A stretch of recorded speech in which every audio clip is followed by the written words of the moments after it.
प्यारे दोस्तों, आज मैं आप लोगों को बताने जा रहा हूँ चैप्टर फर्स्ट है क्लास 9th का, है ना। तो चलिए वीडियो को स्टार्ट करते हैं। यदि हमारे चैनल में आप नए हैं तो भी चैनल को सब्सक्राइब जरूर करेंगे। तो चलिए हम लोग चलते हैं पढ़ाई की ओर। चैप्टर का क्लास क्या है? ये 9th है, संख्या पद्धति। चैप्टर का नाम क्या है? संख्या पद्धति। तो देखिए संख्या पद्धति का है, आज हम लोग पढ़ेंगे एक्सरसाइज 1.1। क्या पढ़ेंगे? एक्सरसाइज 1.1 पढ़ेंगे। क्या पढ़ेंगे? 1.1। 1.1 का पहला क्वेश्चन है, क्या शून्य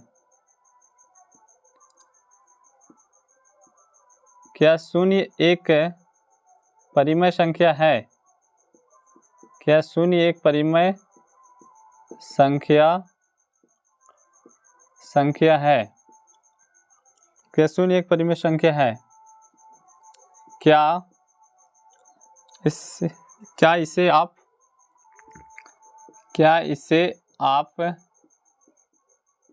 P/Q के रूप में लिख सकते हैं?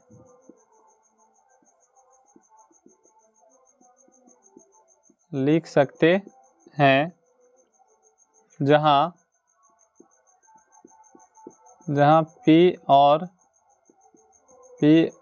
Q एक पूर्णांक है। P और Q एक पूर्णांक है और Q 0 के बराबर नहीं है। ठीक है, तो देखिए क्वेश्चन मार्क होगा, क्या से स्टार्ट है। तो आपका क्या शून्य एक परिमेय संख्या है? तो लिखेंगे हाँ। आंसर क्या? देखिए ये हम डायरेक्ट एक्सरसाइज 1.1 को हल कर रहे हैं। यदि इसका बेसिक आप नहीं पढ़े हैं तो बेसिक का इस वीडियो में हम इस वीडियो के डिस्क्रिप्शन में डाल देंगे लिंक, उसमें आप देख सकते हैं। तो देखिए क्या लिखेंगे आंसर इसका? लिखेंगे हाँ। आंसर क्या होगा? हाँ। क्या आप शून्य एक परिमेय संख्या है? तो हम लोग आंसर इसका क्या लिख रहे हैं? हाँ। क्या इसे आप P/Q लिखेंगे कि इसे P/Q के रूप में लिख सकते हैं? इसे P/Q के रूप में लिख सकते हैं। जैसे, है ना, जैसे 0/1 0/4, है ना, इस तरह से लिख सकते हैं। देखिए परिमेय संख्या किसे कहते हैं ये भी हम बता चुके हैं, आप डिस्क्रिप्शन में लिंक डाल देंगे, उसमें देख लीजिएगा। यानी वह संख्या जिसे हम P/Q के रूप में लिख सकते हैं। सिर्फ आपका नीचे 0 नहीं होगा। तो नीचे 0 नहीं हो रहा है, इसको 1 से 0 से भागा देंगे 0 ही आएगा, 4 को 0 में भाग देंगे तो 0 आएगा। ठीक है, इसी का हम लोग अब दूसरा क्वेश्चन बनाते हैं।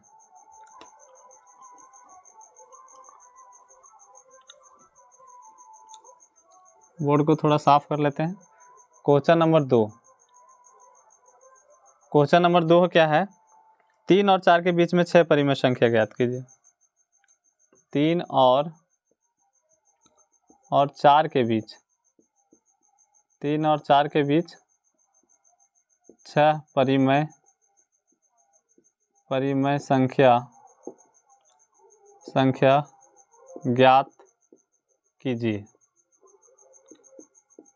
ठीक है, अब कितना? 3 और 4 को देखिए, कोई भी परिमेय संख्या लिखते हैं हम लोग, कोई भी संख्या रेखा पे, तो 3 के बाद क्या हो जाएगा? 4 हो जाएगा। अभी दोनों के बीच निकालना है। दोनों का बीच हम लोग क्या करेंगे? बहुत आसान तरीका हम बताने जा रहे हैं आप लोगों को। देखिए क्या करेंगे, कितना परिमेय संख्या निकालना है? 6 निकालना है दोनों के बीच में। तो हम 3 को और 4 को, दोनों को कितना से नीचे ऊपर से 3 गुने कर देंगे 7/7। 6 था तो 7/7। यदि 10 निकालना रहता तो 11/11 करते हैं, है ना। तो आप देख सकते हैं क्या हो जाएगा? 7 या 21। 7 को 3 से गुना करेंगे 7 या 21/7। दूसरा कितना है? 4 को गुना कर देंगे कितना से? 7/7 से।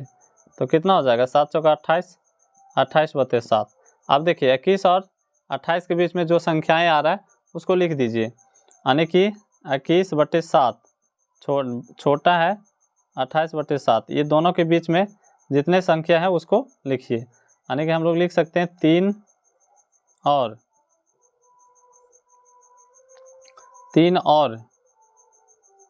4 के बीच 6 परिमेय संख्याएं।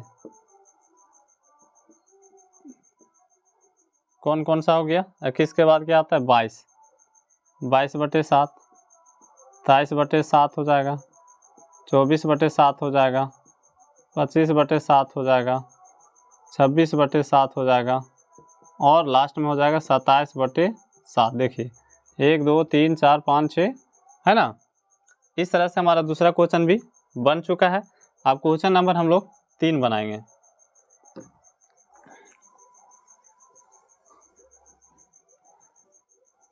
क्वेश्चन नंबर 3 है इसका, क्वेश्चन नंबर 3 है 3 और 3/5, 3/5 और 4/5, और 4/5 के बीच, 3/5 और 4/5 के बीच 5 परिमेय संख्या ज्ञात, 5 परिमेय संख्या ज्ञात करें। पहले क्वेश्चन को समझ ले। 3/5 और 4/5 के बीच में 5 परिमेय संख्या ज्ञात करना है। कितना संख्या ज्ञात करना है? 5 परिमेय संख्या। तो देखिए सेम उसी तरह से ये बन जाए, क्योंकि हर समान है, हर अलग अलग रहता तो पहले हर को हम लोग एक समान करते हैं। तो क्या करेंगे इसमें? 3/5 है, कितना है? 5 परिमेय संख्या निकालना है। तो कितना करेंगे? नीचे ऊपर 6 से गुना। तो क्या करेंगे? 6 × 18 और 6 × 5 = 30। 4/5 इसको भी कितना से करेंगे? 6/6 से। तो कितना होगा? 6 × 4 = 24 और 6 × 5 = 30। अब देखिए कितना हो जाएगा? 18, चूँकि कितना होगा? 18 छोटा है 24 से, बटा में क्या है आपका? 30 है, दोनों का जैसे तैसे लिखा जाएगा। अब इसी तरह लिखेंगे 3/5 और 4/5 के बीच 5 परिमेय संख्या है, 5 परिमेय संख्याएं। देखिए क्या कौन कौन सा होगा? 18 के बाद क्या होगा? 19, यानी 19/30, 20/30, 21/30, 22/30 और 23/30। निकल गया 5, है ना। चलिए देख ले सकते हैं, स्क्रीनशॉट भी ले सकते हैं आप लोग। अब हम लोग क्वेश्चन नंबर कितना बनाएंगे? क्वेश्चन नंबर इसका चौथा। क्लीन बोर्ड को हम लोग अच्छा से साफ कर लेते हैं, ठीक है। क्वेश्चन नंबर 4 है। क्वेश्चन नंबर 4 आपका है कि नीचे दिए गए कथन सत्य है या असत्य है। पहले नीचे दिए गए कथन सत्य है, नीचे दिए गए कथन सत्य है या असत्य, कारण के साथ उत्तर दें, कारण के साथ उत्तर दें। पहला क्वेश्चन है आपका इसका, चौथा का पहला है, प्रत्येक प्राकृत संख्या एक पूर्ण संख्या होती है। क्या क्वेश्चन है कि प्रत्येक प्राकृत संख्या एक पूर्ण संख्या होती है, ठीक है। पहले इसका आंसर हम लोग दे लेते हैं। देखिए यह स्टेटमेंट है कि प्रत्येक प्राकृत संख्या एक पूर्ण संख्या होती है। हाँ होता है। क्या लिखेंगे? सत्य है। आंसर क्या हो जाएगा इसका? सत्य। कैसे होगा भाई? देखिए क्योंकि लिखेंगे, क्योंकि देखिए पूर्ण संख्या के संग्रह में सभी प्राकृत संख्या आता है, ठीक है। पूर्ण संख्या 0 से स्टार्ट होता है, 0 1 2 3। तो प्राकृत संख्या कहाँ से स्टार्ट हो रहा है? 1 से, यानी कि पूर्ण संख्या के संग्रह में प्राकृत संख्या आता है। यही क्वेश्चन रहता है कि प्रत्येक पूर्ण संख्या एक प्राकृत संख्या होती है, तो लिखते नहीं, क्योंकि प्राकृत संख्या के संग्रह में कोई 0 नहीं आता है। तो इसका सत्य है। सत्य क्योंकि क्या लिखेंगे? क्योंकि पूर्ण संख्या के संग्रह में, क्योंकि पूर्ण संख्या के संग्रह में सभी प्राकृत संख्या होती है, ठीक है। इसी का हमारा दूसरा क्वेश्चन है। दूसरा क्वेश्चन है दूसरा कैसे, प्रत्येक पूर्णांक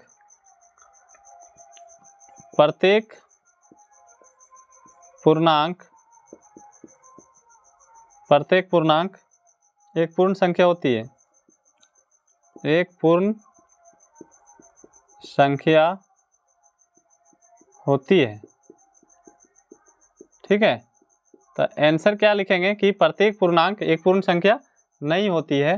तो ये क्या कथन सत्य है कि असत्य, लिखेंगे असत्य। क्या है ये कथन, असत्य है।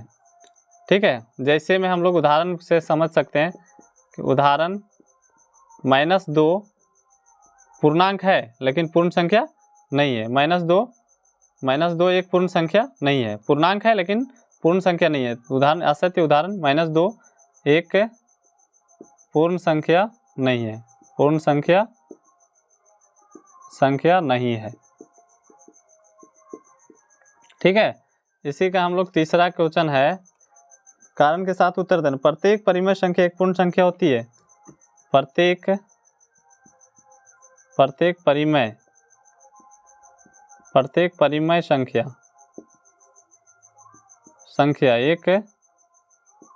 एक पूर्ण संख्या होती है। देखिए यहाँ पे बोल रहा है कि प्रत्येक परिमेय संख्या एक पूर्ण संख्या होता है, तो यहाँ पे हम लोग क्या करेंगे, प्रत्येक परिमेय संख्या एक पूर्ण संख्या नहीं होगा, लिखेंगे असत्य। इसका भी आंसर क्या हो जाएगा आपका, असत्य। जैसे देखिए उदाहरण में हम लोग दे सकते हैं, जैसे 3/7 परिमेय संख्या है परंतु एक पूर्ण संख्या नहीं है। 3/7 परिमेय संख्या है परंतु पूर्ण संख्या एक पूर्ण संख्या नहीं है।